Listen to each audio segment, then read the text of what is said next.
বন্ধুসকল আজি আমি এই ভিডিওটোত আলোচনা কৰিম কেনেকৈ আমি তিনিডাল দিয়াচলাই কাঠিৰ সহায়ত এটা পানীৰ বটল ঠিক এনে ধৰণে বেলেন্স কৰিব পাৰো বা সমতা স্থাপন কৰিব পাৰো তো আহকচোন আমি এক্সপেৰিমেন্টটো আৰম্ভ কৰো উক্ত পৰীক্ষাটোৰ বাবে আমি এডাল ৰছীৰে ঠিক এনে ধৰণে বটলটো দুয়োফালে বান্ধি লম তাৰ পিছত এডাল মেটষ্টিকৰ সহায়ত বটলটো এনে ধৰণে ওলমাই দিম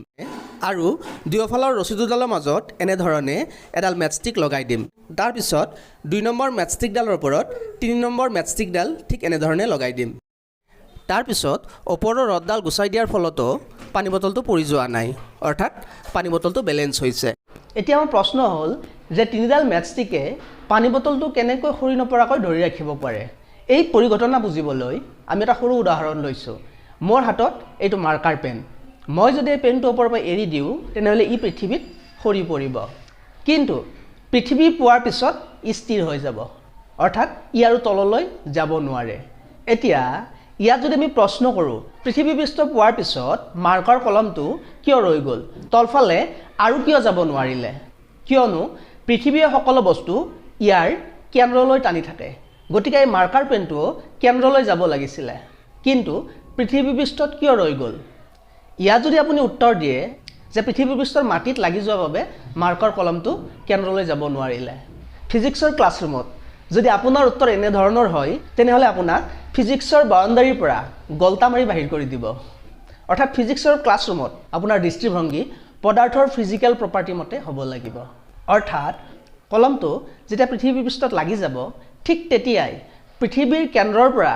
যি বলে কলমটোক তলফালে টানিব ঠিক একে পৰিমাণৰ বলে কলমটোৰ প্ৰতিটো অনুকে ওপৰফালে ঠেলি দিব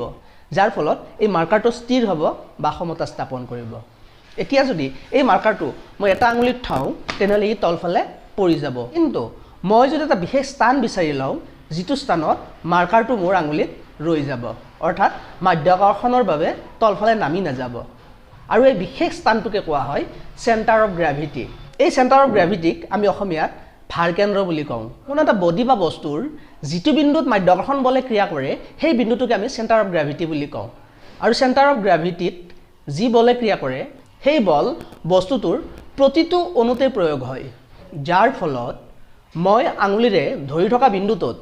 যি পৰিমাণৰ মাধ্যাকৰ্ষণিক বলে ক্ৰিয়া কৰিছে সেই একে পৰিমাণৰ বল মোৰ আঙুলিটোৰ পৰা সেই বিন্দুটোৰ ওপৰফালে ক্ৰিয়া কৰিছে যাৰ ফলত মাধ্যাকৰ্ষণিক বল আৰু মোৰ আঙুলিতে ঠেলা বলৰ মাজত সমতা স্থাপন হৈছে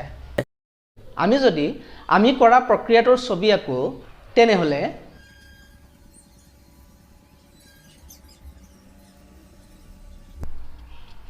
আমি ঠিক এনে ধৰণৰ ছবি এটা পাম ইয়াতে প্ৰথম দিয়াচলাই কাঠিটো আছিল এই স্থানত আৰু এই স্থানটোক আমি 1 নম্বৰ বুলি ধৰি লৈছো 2 নম্বৰ দিয়াচলাই কাঠিটো আছিল এই স্থানত যেটো আমি দুডাল ৰছীৰ মাজত পঠালিকৈ লগাই দিছিলো এই দিয়াচলাই কাঠিটোক আমি 2 নম্বৰ বুলি ধৰিব পাৰো আৰু এই পঠালিকৈ থকা দিয়াচলাই কাঠিটোৰ ওপৰত আমি উলম্বভাৱে এডাল দিয়াচলাই কাঠি লগাই দিছিলো যিডালক আমি 3 নম্বৰ বুলি ধৰিব পাৰো আৰু এইটো আছিল আমাৰ পানীৰ বটল যেটো আমি এই দুডাল ৰছীৰ সহায়ত এনে ধৰণে ওলমাই দিছিলো এতিয়া ফিজিক্সৰ সূত্ৰ মতে এই পানী বটলটো মাধ্যাকৰ্ষণ বলে তলফালে টানি থাকিব যাৰ বাবে পানী বটলটো তলত পৰি যাব লাগিছিল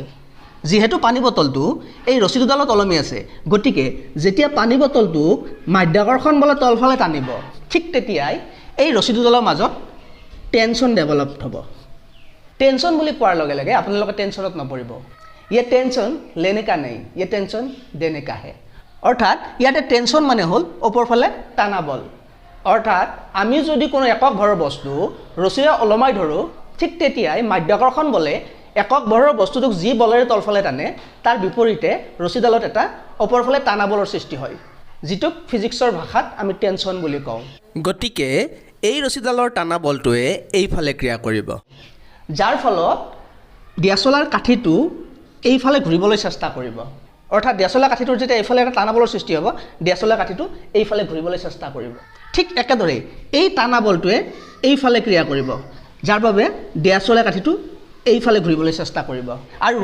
এই দুটা টানা বল সমান হোৱাৰ বাবে দিয়াচলা কাঠিটোৰ দুয়োফালৰ ঘূৰ্ণন বল সমান হ'ব যাৰ ফলত দিয়াচলা কাঠিটোৰ মুঠ ঘূৰ্ণন বলৰ সংখ্যা হ'ব 0 যাক ইংৰাজীত টৰ্ক বুলি কোৱা হয় অৰ্থাৎ এই স্থানত মুঠ টৰ্ক শূন্য হ'ব যাৰ ফলত দিয়াচলা কাঠিটো কোনোফালে নুঘূৰাকৈ এই স্থানত স্থিৰ থাকিব আৰু এই স্থিৰ দিয়াচলা কাঠিটোৰ ওপৰত এই উলম্বভাৱে থকা দিয়াচলা কাঠিটোৱে ওপৰফালে এটা বলেৰে ওপৰৰ দিয়াচলা কাঠিটোক ঠেলি থাকিব আৰু এই ওপৰফালে ঠেলা বল তলফালে গ্ৰেভিটি বা মাধ্যাকৰ্ষণ বলে টানা বলৰ সমান হ'ব যাৰ ফলত বটলটো তলফালে মাধ্যাকৰ্ষণ বলৰ বাবে পৰি নাযাব এই পৰীক্ষাটো যদি কোনো স্কুলীয়া ছাত্ৰ-ছাত্ৰীয়ে কৰে তেতিয়াহ'লে মই কৰা ব্যাখ্যাখিনি কৰিলেই হ'ব যদি এই পৰীক্ষাটো কোনো কলেজৰ ষ্টুডেণ্ট বা হায়াৰ ছেকেণ্ডাৰী লেভেলৰ ষ্টুডেণ্টে কৰে তেনেহ'লে তেওঁলোকে উপৰোক্ত ব্যাখ্যাখিনিৰ উপৰিও মেথামেটিকেল কেলকুলেশ্যন কৰি দেখুৱাব লাগিব আৰু মই জানো মোৰ ভিডিঅ'ৰ দৰ্শকসমূহৰ বেছিভাগে মেথামেটিকেল কেলকুলেশ্যনটো ভাল নাপাব গতিকে আমি যিমান সহজভাৱে পাৰি এই মেথামেটিকেল কেলকুলেশ্যনখিনি দেখুৱাবলৈ চেষ্টা কৰিম আমি যদি এই পথালিকৈ থকা দিয়াচলাই কাঠিটোৰ সমান্তৰালভাৱে বটলৰ মুখত এটা ৰেখা টানো তেনেহ'লে এই ৰেখাডালে এইডাল ৰছীৰ লগত থিটা ডিগ্ৰী কোণ কৰিব আৰু এই ৰেখাডালে এই ৰছীডালৰ লগত থিটা ডিগ্ৰী কোণ কৰিব যিহেতু